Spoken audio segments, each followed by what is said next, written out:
السلام عليكم، ازيكم حبايبي؟ عاملين ايه؟ يا رب تكونوا بخير. النهارده ان شاء الله الحلو بتاعنا صينيه الجلاش التحفه دي اللي نازله تحت اسم المكشكشه او حلوى الستاره. يعني جلاش بطريقه كده حلوه وجميله مبتكره سهله جدا على فكره، وشكلها كمان تحفه. يعني لو عندك ضيوف او حتى لاولادك هتشرفك جدا، وحاجه كده تغيير. مقرمشه من بره وطريه جدا من جوه وطعمها تحفه. يلا بينا نسمي الله ونشوف عملناها ازاي. اول حاجه هنبتدي نجهزها هي الصينيه. معايا حوالي كده نص كوبايه من السمنه المذابه.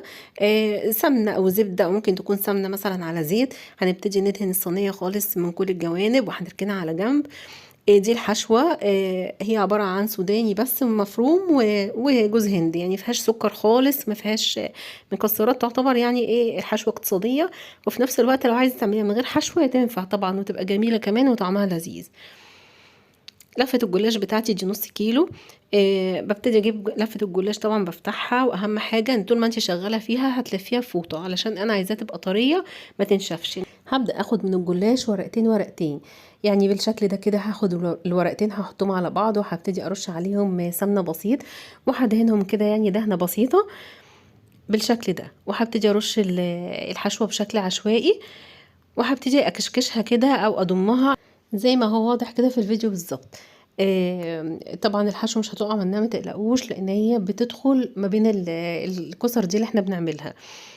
هنعمل واحدة تانية، باخد ورقتين من الجلاش وبدهنهم بالفرشة، وببتدي ارش عليهم الحشوة كده عشوائي بشكل عشوائي، وابتدي اكشكشها وبرصهم في الصينيه جنب بعض لحد ما اخلص كميه الجلاش كلها.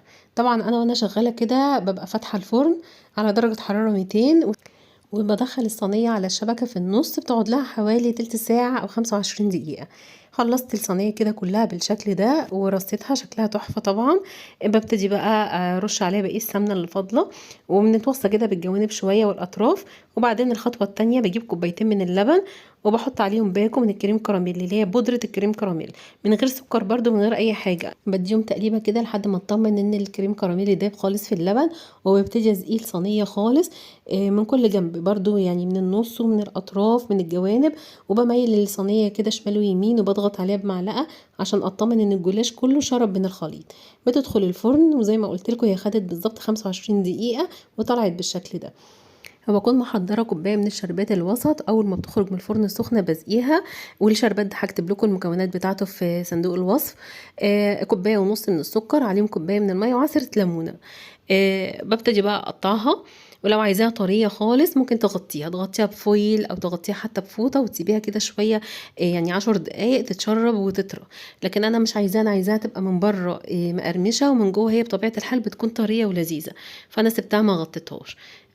هدت، وبعدين قطعتها بقسمها بقى بالاحجام اللي انا عايزاها. وبس كده خلصت الوصفه. الطريقه تحفه وطعمها جميل جدا جدا. جربوها ان شاء الله هتعجبكم. مقرمشه خالص من بره وطريه من جوه، والكريم كراميل اللي مديها طعم ونكهه في منتهى الجمال. بتمنى يكون الفيديو عجبكم. ما تنسوش اللايك والشير وسبسكرايب للقناه. بشكركم جدا. سلام عليكم.